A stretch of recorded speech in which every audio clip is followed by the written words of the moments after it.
yesterday's Lilikoi Festival. What can I say? It was a blessing upon our community and a blessing upon ourselves. There was an energy there that was, I would call it invigorating. It was a passion.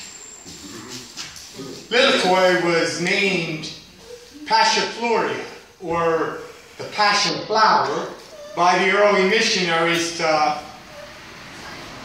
create a story of conversion for the Native Americans of South America. They saw and used the beautiful, intricate flower of the passion fruit to tell the story of the death of Jesus, making the story more memorable to the listeners. The legend they told was that passion's 10 flowers and sepals represented the 10 apostles that were present at the crucifixion.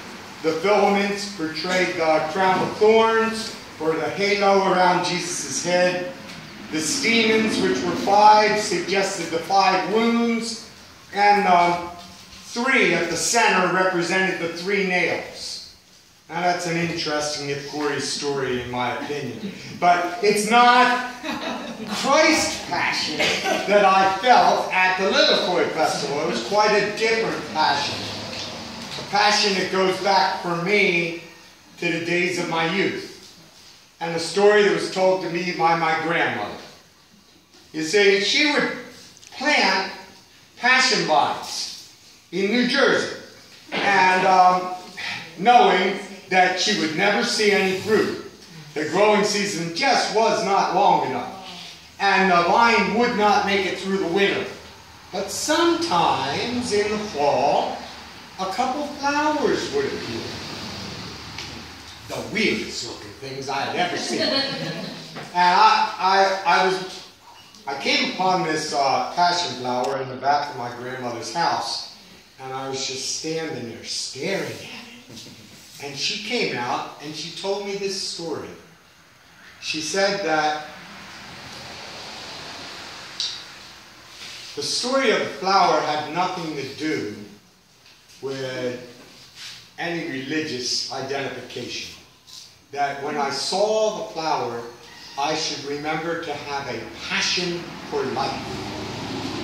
She told me that the flower, the 10 large petals that are around the outside, represented my fingers. So I should grab onto life and feel it for all that it had to give me. And she told me that the curled, tiny little petals that were all around, if I counted them, would equal 72, which is the number of times my heart beat every minute.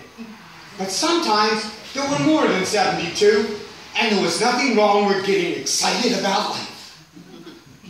And that the 5 that were around the center represented my 5 senses. These gifts that have been given to me to appreciate and enjoy life. And that the 3 at the center represented birth and life and death. Yesterday, today, and tomorrow.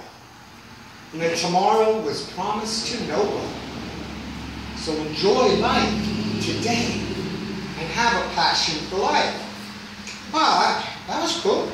I don't know at the time I really fully understood what she was saying, but today I understand it much better. And I remember the day after I first saw the flower, I was telling my younger brother about it. And he called me a liar.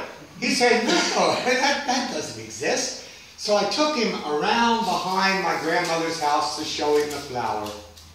And it had withered. The passion flower only blooms for one day. And it reminded me to have a passion for today's life. My grandmother was a wise woman. Let's breathe together.